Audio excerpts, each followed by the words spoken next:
Your favorite radio station presents a holiday classic. Attaboy, Clarence. The 23rd anniversary edition of Christmas on the Radio. God bless us, everyone. Now the 2022 edition of Christmas on the Radio with your host, Wyatt Cox. Fred Allen never got his due among a lot of people, primarily because Allen passed away in 1956. The only real good television he ever did was a part of the What's My Line panel until his passing in 1956. This hour, we're going to hear an episode of The Fred Allen Show as it was originally broadcast 82 years ago, December 18th, 1940, a recurring annual sketch why Santa Claus was going to engage in a sit-down strike. Let's listen to the show, shall we? Introduced by legendary announcer Jimmy Wallington. I'm also available for after-dinner talk. My voice has great flexibility. Can do comedy, drama, or just simple straight lines like, here he is, Fred Allen, in person.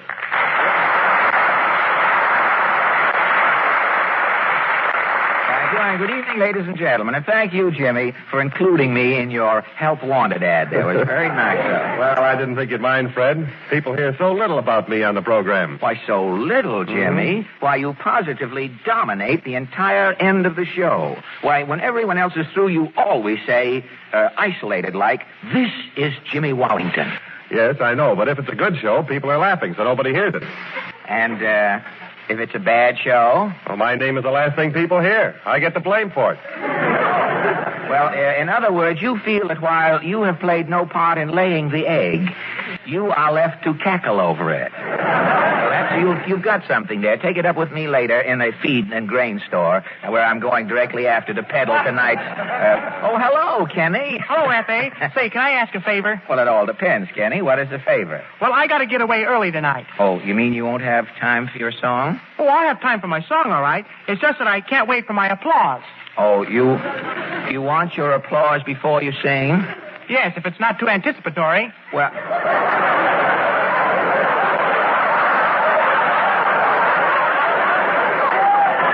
Well, say, where did you get that word?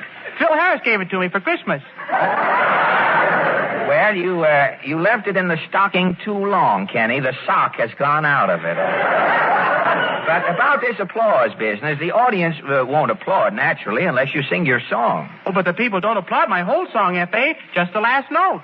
Say, I never thought of that. Well, if you've got to get away later, Kenny, and won't have time to wait, why don't you just sing your last note now and get your applause while you still have time? Say, that's a great idea. Mr. Goodman, will you and the orchestra join Kenny in the last note of his first song? All right, Kenny.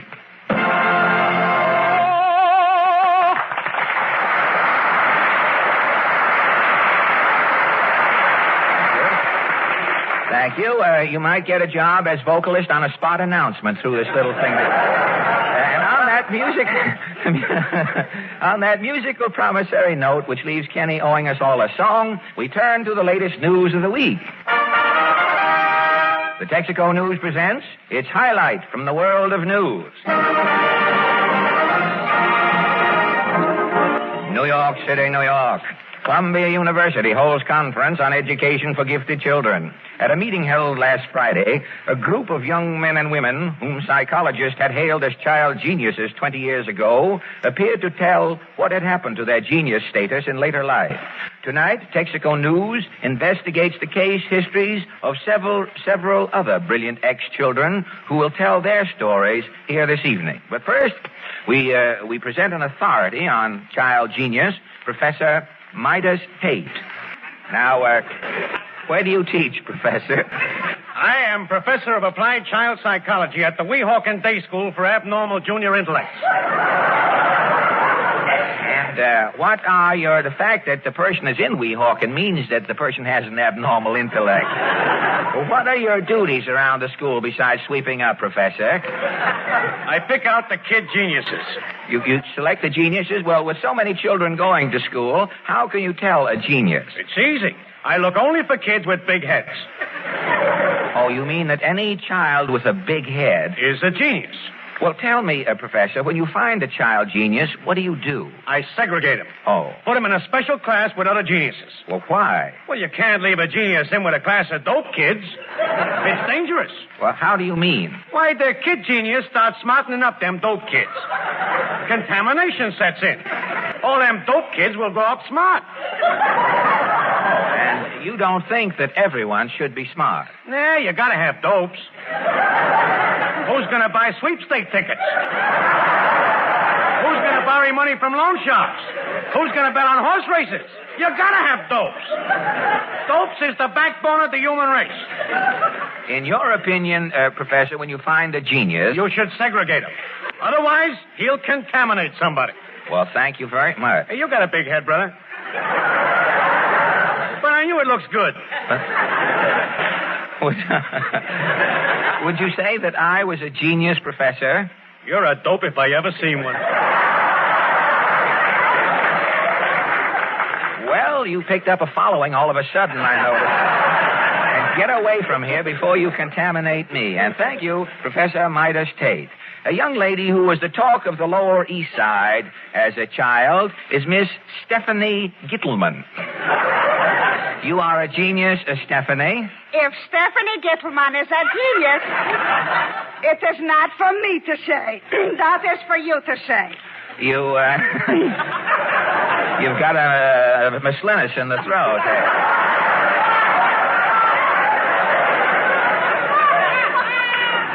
But you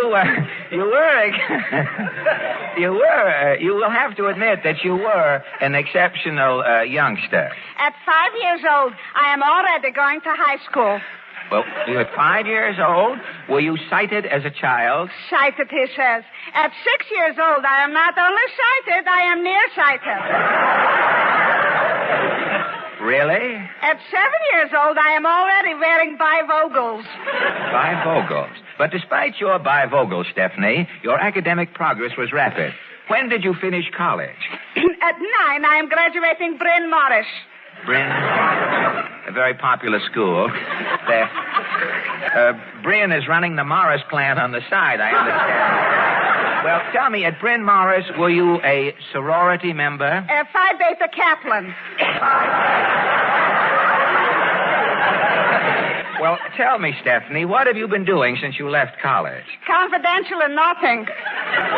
You can't get a job? Who wants a genius? Well, of course. A girl to get a job today has got to be a hachi-tachi. Yes, if a girl is good looking, she doesn't need any education. She could even be a maroon. I see. Well, some girls has got oomph. I got the high IQ. But you're not bad looking, Stephanie. This I know, but I am wearing bifocals. Yes, but... There is an old saying, a girl with bifocals is not catching moguls. Say, that rhymes. I could help it. I'm a genius. Yes. I'm always rhyming. Well, what are some of your rhymings, Stephanie? Mostly I'm rhyming mythology. Mythology, the Greek gods? Exactly. Vulcan, why are you sulking? Hercules, are you a tease? Yes, he was... Highty-tighty, Aphrodite. Very good. But the best rhyming, I'm rhyming about my personal predicament. Well, what is your poem called? What to do with a high IQ. What to do? Well, could you recite it, Stephanie? Why not? Well, fine. Go right ahead. What to do with a high IQ? You are asking me, I am telling you.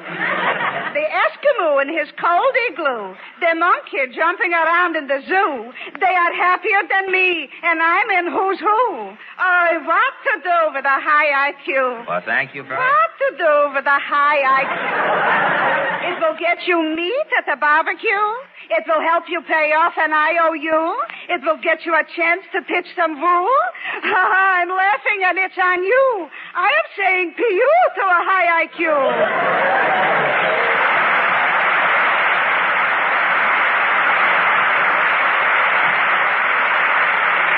There's only one thing about these people come to the microphone with things in their throats, the croup theater. You can't trust them. A new branch we're opening up. Another scintillating tyke who astounded psychologists at an early age is LaRue Dink. You were a child genius too, LaRue? Oh, yeah. As a kid, I had a head like a squash. But you were intelligent. I was so bright you could read by me. I mean, if you could read. Yeah. Well, really? Yeah, I used to give off a kind of a dull glow.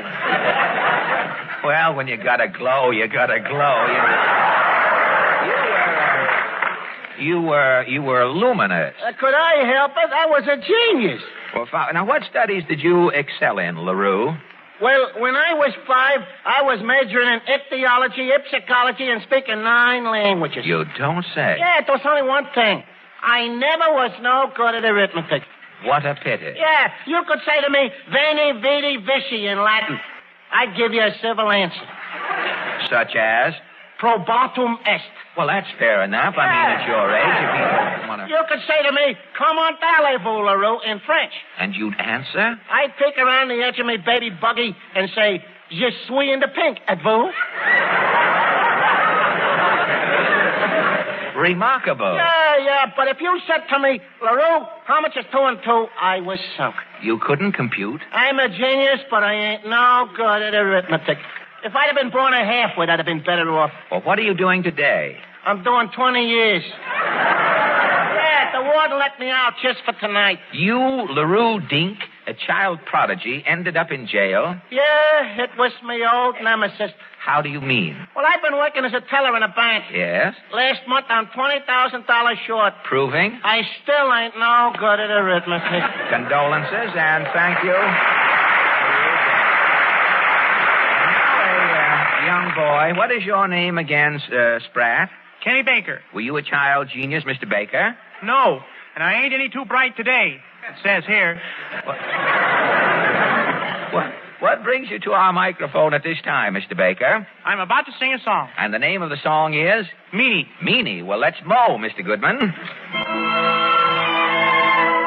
While Kenny Baker sings, we'll remind you you're listening to Christmas on the Radio and an episode of The Fred Allen Show, December 18th, 1940, some 82 years ago, and will continue in just about 60 seconds. Brought to you in part by MediShare. So right now may be the perfect time for you to rethink how you pay for healthcare, and here's why. Not only is it open enrollment for a lot of people, it's also a time you can join MediShare and save even more than usual. And it's true, the typical family switching to MediShare saves $500 or more a month, which is obviously huge for a lot of people, but what's more, they like it. MediShare has double the customer satisfaction rate compared to health insurance. Double. There are 400,000 members. They've shared over $4 billion in medical bills, and it really is a great community, too. People encourage and pray for each other. And here's the thing. If you join MediShare Complete right now, they'll waive your new member fees, and you'll save an additional 10% off all of 2023. That's right. No fee to join, 10% off every month of next year, but it's a very limited time offer. You have to sign up before December 31st. Great savings, great health care. Find out more. Call now. 833-34-BIBLE. That's 833-34-BIBLE. 833-34-BIBLE. Christmas on the Radio with Wyatt Cox continues now. After Kenny Baker has finished his song, let's get back to Fred Allen. December 18th, 1940, 82 years ago. It was Meanie, sung by our frustrated tenor, Kenny Baker. Now, wait a minute, Fred. Kenny Baker's a big success. What do you mean he's frustrated? Well, Kenny is a success as a singer, Larry. I'm speaking of his thwarted ambition. You know, as a boy, Kenny wanted to be a locomotive engineer. Oh, no kidding, Fred. No kidding, Larry. Underneath Kenny's neat pompadour there, he carries a mental picture of himself roaring along at 90 miles an hour with his hand on the throttle, highball Baker of the eastbound mail. You know, if a railroad made Kenny an offer tonight, he'd get his oil can and leave us like a shot. Yes, I guess we've all had boyhood ambitions like that, Fred. You know, we've all wanted to be engineers or racing drivers or airplane pilots. Anything where we could control power and speed. And then we grow up and get some drab little job like selling ribbons or telling jokes on the radio. And the thrill we dream of never comes. Well, I wouldn't say so, Fred. We still can get that thrill when we drive a high-spirited, nimble, modern car. It's fun to take that wheel and put your foot down on more power than you ever knew. My So, cut it out now. We got to pick up 15 seconds here. Now, let's all pull together. Maestro Goodman and his Ferryboat Philharmonic have just played All the Things You Are from Very Warm for May. And now, ladies and gentlemen... Oh, there are more people in radio on the wrong side of doors. I don't... Come in. Mr. Allen? Yes? I want to warn you, Mr. Allen. Warn me about what? Don't you dare molest Mr. Benny while he's in New York. Well, who are you? I am Killer Hogan, Mr. Benny's bodyguard. You've got a part-time job. What do you want around here? I warn you, if you come near Mr. Benny, it'll be fatal. Fatal to whom? To me, I'll drop dead for that.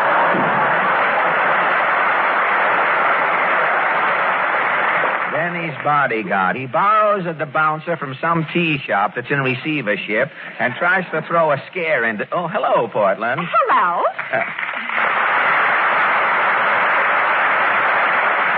Who was that man? That man just went out. Well, he's supposed to be Benny's bodyguard. What Benny wants with a bodyguard? He's got as much body as a glass of elderberry wine. Did you hear Jack Sunday? Yes, I heard him. My jokes get better laughs on his program than they do on mine. Are you both telling the same jokes now? Apparently, the only difference is that I seem to be telling them first. It's I audition them for him, I guess, if they're any good. Well, Jack said you were cheap. Cheap? Uh-huh. Now, look, Portland, the Lipton Tea Company has been in business almost 100 years. And in all that time, the Lipton Tea Company has only had one person ever mail in a tea bag for a refill.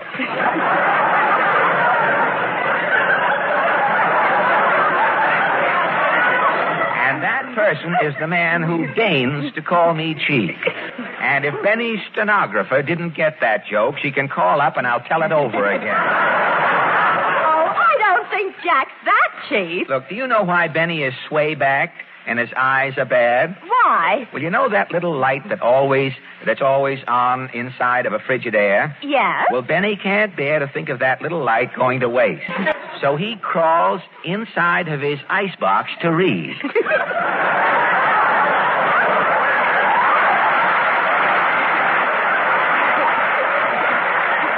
Really?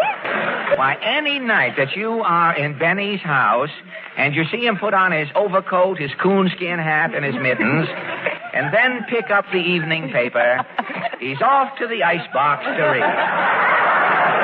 Gosh.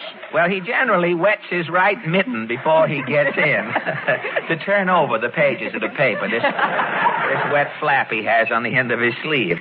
Why, Benny's eyes are so bad at the premiere of Love Thy Neighbor last night, he had to ask people how he was doing. He repented later, but Well, how was the picture? Well, it's a one-man picture. Rochester does it again.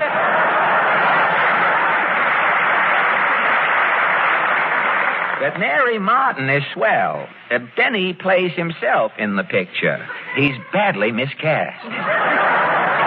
Gosh, it's funny you and Jack in a picture. That's what you think. And now I have a surprise for you and our audience, Portland. Our guest tonight is the person who is responsible for the feud, the picture, and the whole mess. He's the little boy who first played the bee on our program, and here he is, Master Stuart Canin.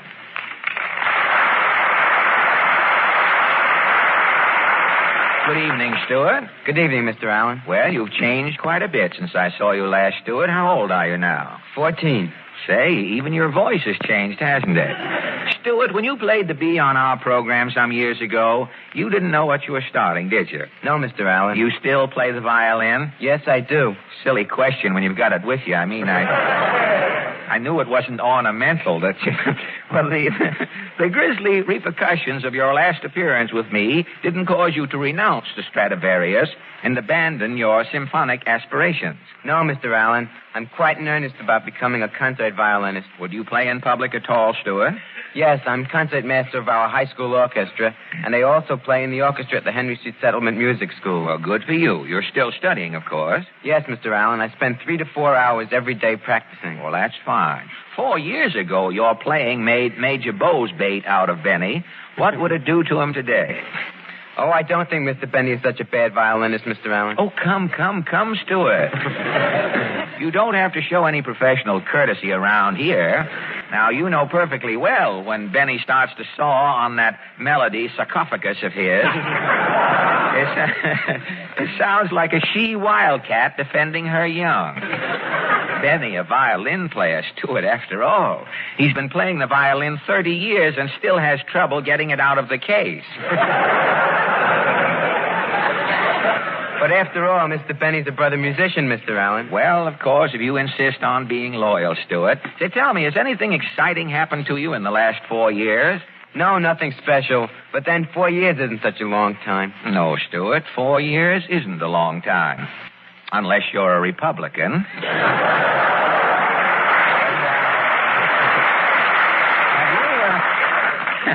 Have you been on the radio since that first appearance of yours?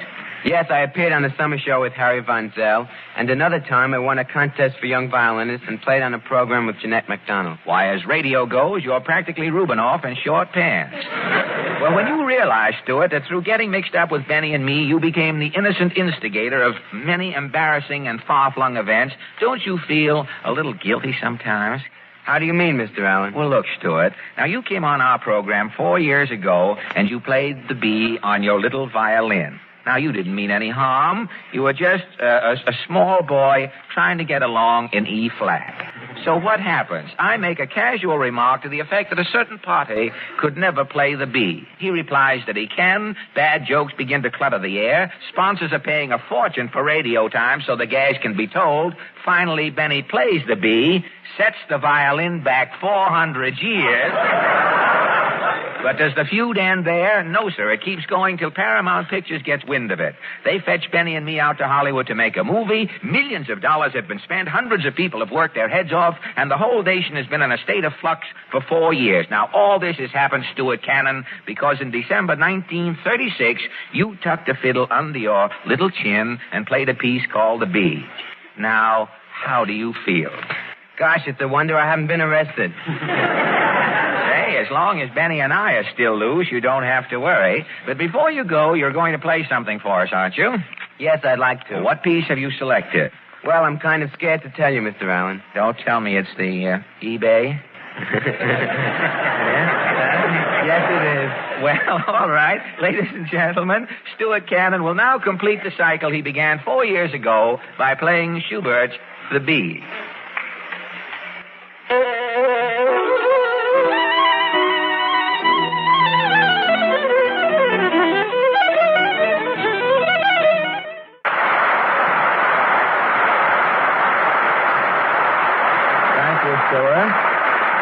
Thank you, Stuart. It's been nice of you to stop in tonight. I'm glad you're growing up such a fine boy. Now, Mr. Benny and I owe a lot to you for starting our feud, and we want to do something for you in return, Stuart. Now, you want to become a concert violinist, and to further your symphonic ambitions, Mr. Benny and I herewith present you with a check for $1,000. That is yours, Stuart. And that was true. December 18th, 1940, Fred Allen on Christmas on the Radio.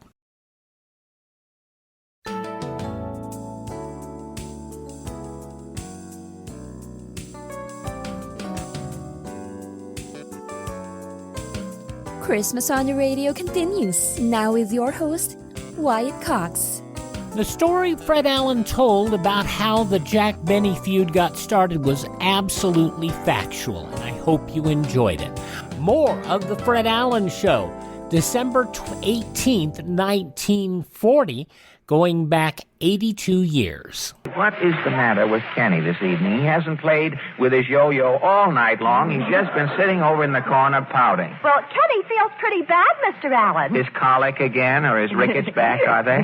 No, it's Dennis Day. Kenny and Dennis aren't speaking anymore. Kenny Kenny's all upset. Kenny and Dennis had a fight? What happened? Well, Kenny took Dennis' day out Monday to show him New York. Yeah? And 2 policemen brought Dennis home at 4:30 in the morning. Plastered?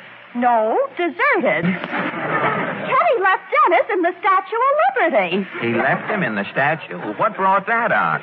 I, Goodman, to this subject can add. Mr. Goodman, you know something about l'affaire Dennis Kenny? I know that poor Dennis Day all night was trying to get out of the Statue of Liberty. Such screaming. From 2 miles away I could hear him. Well, how could you hear someone yelling in the Statue of Liberty at midnight? Where were you? I was playing pinochle with my brother-in-law on Ellis Island. What is your brother-in-law doing on Ellis Island, Mr. Goodman? He's there on business. The government is consulting my brother-in-law. Consulting him on what? Who knows? Import, export, deport. Now, look, keep your brother-in-law out of this. He should worry. They're keeping him out all over. Quiet, please. Now, I'm trying to find out what happened between Kenny and Dennis. Why, formerly, they were as close as 2 fat jitterbugs in a revolving door. Quiet, Mr. Allen. Here comes Kenny. Oh, Mr. Benny, Mr. Allen. Wait a minute. Who are you working for? Now, remember where to go for your salary Saturday. I'll admit I'm shrinking up. I'm beginning to look like Kenny, but I didn't think I was that bad. But the name is Allen, Kenny. Well... yes, Kenny. Mr. Allen. Yes? Is it time for my number yet? Well, what's this I hear about you and Dennis Day? Oh, it's nothing. I'm just disillusioned, that's all. Oh, Kenny, don't tell me your faith in humanity has been shattered. Well, humanity's all right. It's the people in it. You meaning Dennis Day? I'm not mentioning any names, but I will say that a certain party is a notorious cheapskate. You mean Dennis is frugal? Frugal? Brother, he's tighter than the hips of a sailor's pants. The only thing big about that guy's his draft number. Why did you leave Dennis in the Statue of Liberty, Kenny? I'll tell you why. I took him all over New York. Yeah. We painted the town red. I paid for everything, and he leaves me holding the bag for $2.45. That's painting the town red? It sure is. With borscht, I could do better. Now, quiet, Mr. Goodman. We are not discussing interior decorating. Borscht is good evening conversation. I'll grant you that. I look well in borscht. You look well in anything you eat. Now, your vest right now will go 200 calories. But we are trying to settle Kenny's problem here. Nobody's jipping me out of $2.45. But, Kenny, maybe Dennis was broke. I happen to know, Porty, that Dennis has got $18 socked away in 3 California banks. And that lump in his left stocking ain't a sunken mump either. Now, look, Kenny, all we want to know is why, abandon these recriminations. All we want to know is why you left Dennis in the Statue of Liberty. Now, just what happened? Well, right after we landed on Bedlam's Island, Yeah. I brought up the subject of money. After you laid out the $2.45, you hinted, did you? Kinda. Uh-huh. When we started climbing up into the statue, I says, gee, 2 guys can see New York together pretty cheap, huh, Dennis? So Dennis says, not as cheap as I'm seeing it. He didn't take the hint, huh? No. Then as we were climbing up the shoulder of the statue, I says, Dennis, wouldn't it be a beautiful world if everybody shared and shared alike? What did he say to that? He says, don't pull that radical stuff on me. I once knew a radical. A 5th columnist? No, a 2nd violinist. Now, Mr. Goodman. What happened next, Kenny? Well, we finally got up to the Statue of Liberty and up to the top, and we were in the little finger bending out looking at the ocean. And you hinted again? Yes. I said, look, Dennis, right over there is Ellis Island. That's for people who come across. Come across. Well, did he finally catch on? Not that guy. He said, nobody in my family has come across since the Mayflower. Brother, that's when I scrammed. What are you going to do about the money, Kenny? I'm sending the little miser this itemized bill. A lawyer told me he has to pay his share. What lawyer? I don't know his name. I met him outside the Goodwill Court. Well, let me look at that bill you've made out there. What's this first item? Good humors, 20 cents. Merry-go-round, 10 cents. Only one of you rode? Yes, Dennis went on a giraffe. I ran around with him. Oh. You get the breeze, and it's Yes. healthy, too. Well, what is this next item? Minsky's, 35 cents. I went in. It was my turn. Oh. Dennis waited outside, huh? Yes, I told him the story of the play when I came out. It was all about a bubble. The whole story about a bubble. Now, let me see what else have we got here. Grant's Tomb, the Aquarium. Say, Kenny, what's this here? Bridge, $1. You had some dental work done? No, that's the Brooklyn Bridge. Well, that isn't a toll bridge. What's this $1? We bought it. You bought the Brooklyn Bridge for $1? It was Dennis's fault. If we'd have held out, we could have had it for 75 cents. Kenny, don't you know that selling the Brooklyn Bridge to yokels is the oldest swindle in New York? Yeah? Gee, no wonder that guy wouldn't give me a receipt. Oh, you've got to be careful sightseeing around New York City. Are there still men who go around selling the Brooklyn Bridge to innocent people? What do you think my brother-in-law is being deported for? Whistling on Sunday? It could be for just being your brother-in-law. Not waiting long enough for the second part of that line.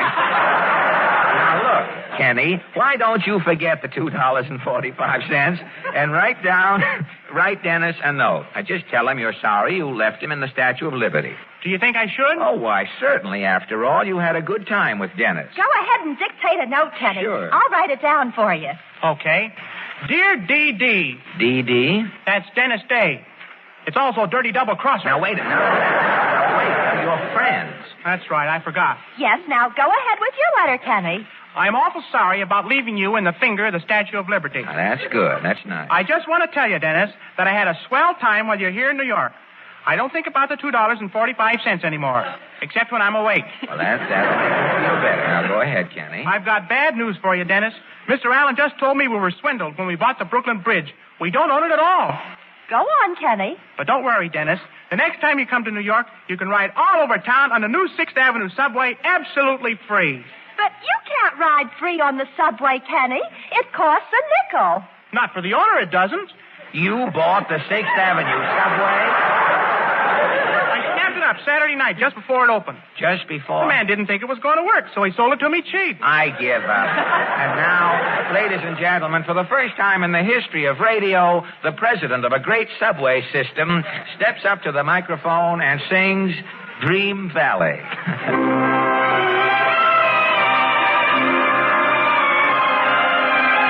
December 18th, 1940, Fred Allen, here on Christmas on the Radio. We'll have the conclusion in just about a minute.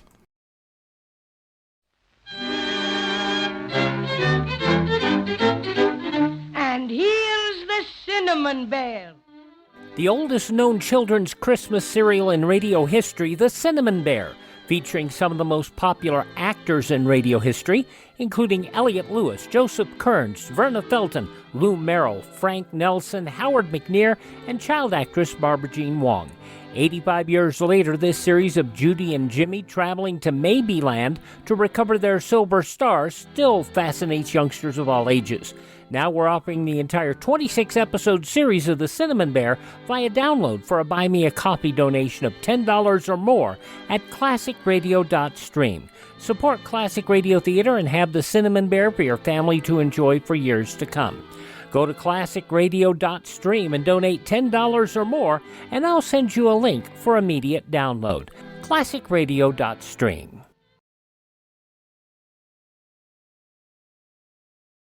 Thanks for tuning in to Christmas on the Radio with Wyatt Cox. Now, the conclusion of the Fred Allen Show from 82 years ago, December 18th, 1940.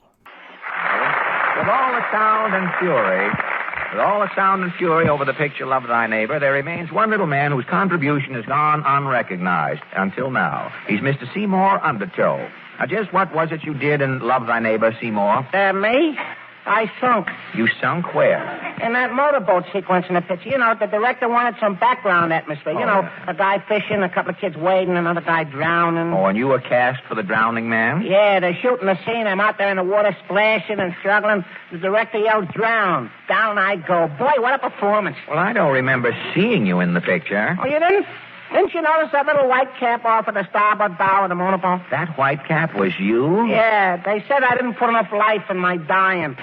They cut out everything but the splash. Well, that's Hollywood for you, Mr. Undertow. If a scene isn't full of life, it's a dud.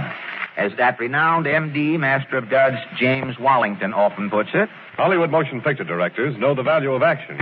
Before a film is released, it goes to the cutting room where slow-moving scenes, the duds in the picture, are taken out. And in a way, that's how Texaco gives you all action with its famous Fire Chief gasoline. Texaco Refining sees to it that slow-action elements, the useless duds that deaden... Carol is revived about this time each year. The Texaco Workshop Players curtsy to tradition and repeat a Christmas fable they first presented years ago. Tonight, Santa shows his claws in a modern tale called Santa Claus Sits Down, or Jingle Bells Shall Not Ring Tonight. Overture, Maestro.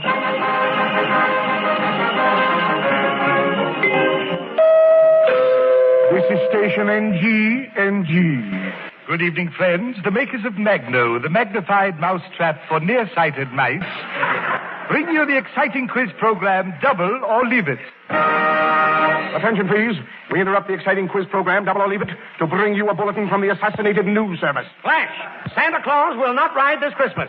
In a terse bulletin issued from his North Pole igloo today, Santa Claus says, quote, I am on a sit-down strike. I refuse to ride this Christmas, unquote. Rumors flood the country. A report from Dallas, Texas says... 200 families living in trailers stop building chimneys. Do not expect Santa Claus. At Rutland, Vermont, a little girl says... I wrote Santa Claus a letter and got no answer. He ain't coming. At Detroit, Michigan, a labor official says... Santa Claus better ride, or the Teamsters Union will pull out every reindeer from here to Juneau, Alaska. At New York City, 200,000 children hold mass meeting. Tiny spokesman says... Santa Claus can't let us down. 200,000 American children have appointed me their spokesman. I'm off to see Santa Claus now. James, my scooter.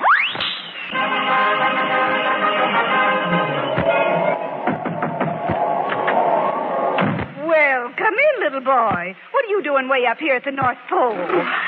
Is this Santa Claus's igloo, ma'am? Yes, sonny. I'm Mrs. Claus. Who are you? Oh, I'm Buddy Jones. Are you lost, son? Oh, no, ma'am. I'm here to see why Santa Claus refuses to ride this year. Well, I'm glad you come, son. I've been arguing with the old sumpset all week. He refuses to budge. Oh, where's Santa Claus now? He's in the next room, sulking. Oh, can I see Santa? Sure, I'll get him for you, son. Hey, Santa. Ain't no use in coaxing, Ma. No, I ain't going. Come on out, stupid. You got company. Yeah? Who? I'm Buddy Jones, Santa Claus. Well, don't mean nothing to me, Sprout. Is this awful rumor true, Santa Claus? Yep, I ain't riding, son. But this is Christmas Eve, Santa. Trees are lighted. Millions of trusting children have hung up their stockings. The world is waiting for you. Well, let it wait. I ain't riding. But, Santa... Oh, ain't no use, Nipper. He's stubborn. No, I ain't not neither, stubborn, Ma. I'm just sick of being Santa Claus. The world don't appreciate nothing. Squabbling, threatening, striking, warring. But you just can't quit, Santa. You must have a reason. I got plenty of reasons, Sprout. As spokesman for 200,000 kiddies, I demand a statement. What is it you want to know, Shaver? Why won't you ride tonight, Santa Claus? Well, son, I'll tell you. Son, I've been Santa Clausing it since the world began. For 1,940 years, I've been bringing people presents every Christmas, trying to spread joy. My intentions has been good, but my reward has been nothing but misery. The first trouble I had was back in ancient Rome. It was Christmas Eve in the court of Nero. The emperor was playing a violin concerto. Sounds lackeys! You dare to give Nero the pheasant? We want the haughtiest Tonius. Your Majesty is Corneus. Corneus? You scoff at my Stradivarius? Your music will never get Rome haughtiest. Yeah, get haughtiest. You dogs! Begone, hypocrites! Scramius! Nero can't get haughtiest. Those dogs, I'll show them. Watkins, what tumbles out of my chimney? Merry Christmas, Nero. Merry Christmas. Who art thou, lumpkin? The chimney sweep? I'm Santa Claus, Nero, bearing Christmas gifts for your majesty. Ultimus nauseum. What is it, another basket of figs from the Rome Kiwanis Club? No, my gift is a trinket rare, Nero. So rare, it hasn't even been invented yet. Here. Gramercy lout. What is this tiny golden box? It's a cigarette lighter, Nero. Turn that little wheel. Odds, blood, it flames. Merry Christmas, It Nero. flames. Rome has scoffed at Nero. Nero will have his revenge. Hey, drop that lighter, Nero. You're setting fire to them draperies. I can't make Rome hot with my music, eh? I'll make Rome hot. Revenge! Look out, Nero!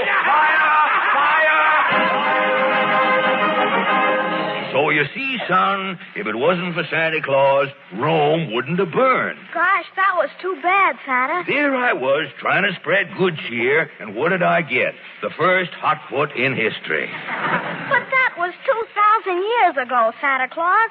You shouldn't hold a grudge that long. Well, Nero was just prologue to my trouble, son. A few centuries later, I set out to bring a present to Napoleon and Josephine. I'll never forget that Christmas, son. Josephine was a-sitting on her chaise davenport. Napoleon opened the door. Josie, ma petite. Nappy. Voilà. I am detour on the way to Waterloo, especially to say au revoir. Mon lover, mon nappy wappy. Un moment, and your nappy is away. C'est la guerre. I will be faithful, mon nappy wappy. Bien. If quelque man will dare to pay court to my Josephine, I will kill him. Touché. Your petite Josephine has no other suitors, Nappy, je swear. Bien, mon big beefy oiseau. Voilà, I have a farewell present for you, Nappy. Wait ici. Oh, bien, bien. Mademoiselle, from any place, parlez-vous? Oh, Mademoiselle, from... Hey. Who goes there? Who is coming through the fireplace? Merry Christmas, Napoleon. Sacre bleu. You've come to woo my Josephine, Gigolo. Now, hold on. Put down that truncheon there. Voilà, cochon. Take this. And this. And this. Oh, let me out. Help. Bien radiance.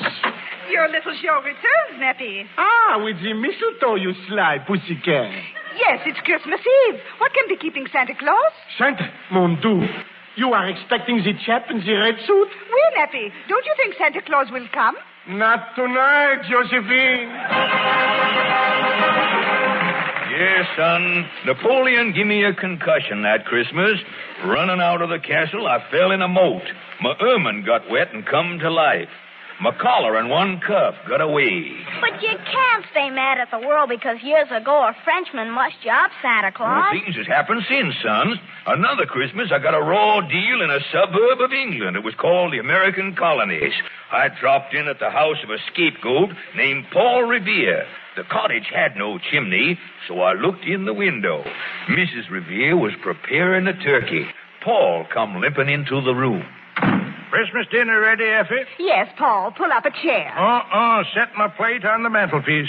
Haven't you sat down yet, Paul Revere? That ride was last April. Through every Middlesex village and farm, ain't once around Central Park, Effie. Well, you ought to try and sit down for Christmas, Paul. It'd be a nice present for your spine. Who's that? Might be a British spy, Paul. Hand me my gun, Effie.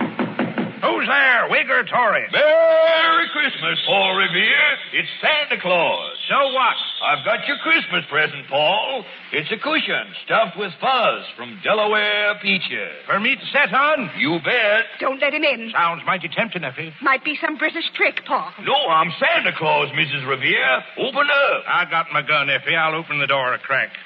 Merry Christmas. I told you, Paul. Look at that suit. A red coat. Take this. Well, son, when I got back to my sleigh and sat down, I was mighty glad I still had that cushion full of Delaware peach fuzz.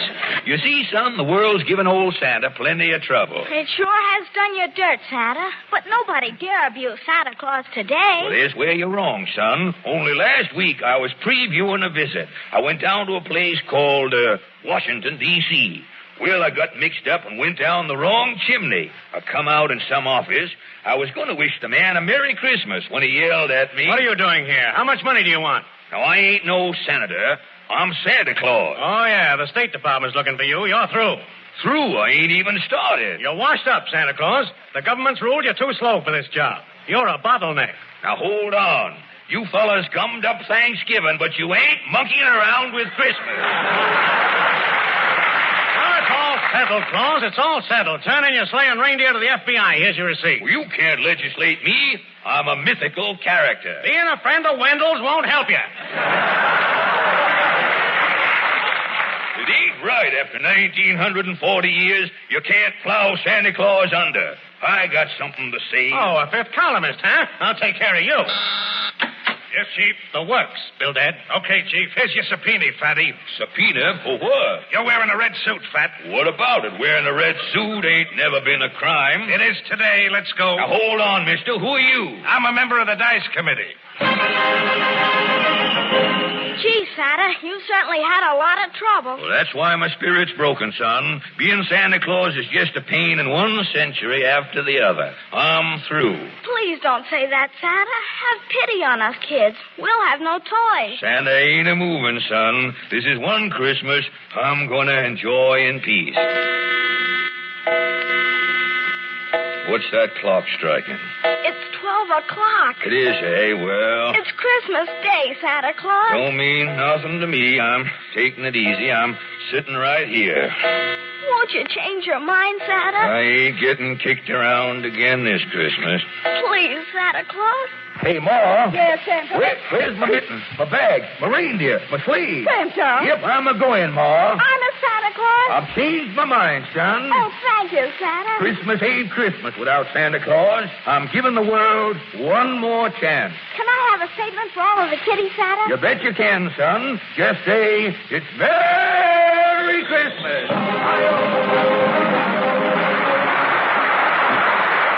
This is the Columbia Broadcasting System.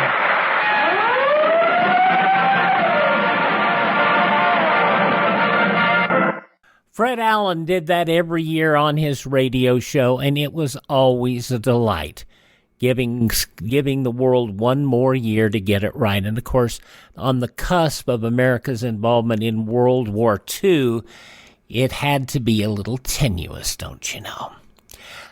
From 82 years ago, December 18th, 1940, Fred Allen on Christmas on the Radio. Thank you so much for making us a part of your day. We have a web page, and that is classicradio.stream. That is classicradio.stream. There you can stream our shows, and you can learn about building a classic radio collection of your own. You can find social media links, and you can contact me. That is at classicradio.stream. On many of our stations, we have another hour straight ahead. If you're with us, we look forward to the pleasure of your company. If you leave us at this time, please accept my warmest wishes for a very Merry Christmas and happy and prosperous 2023.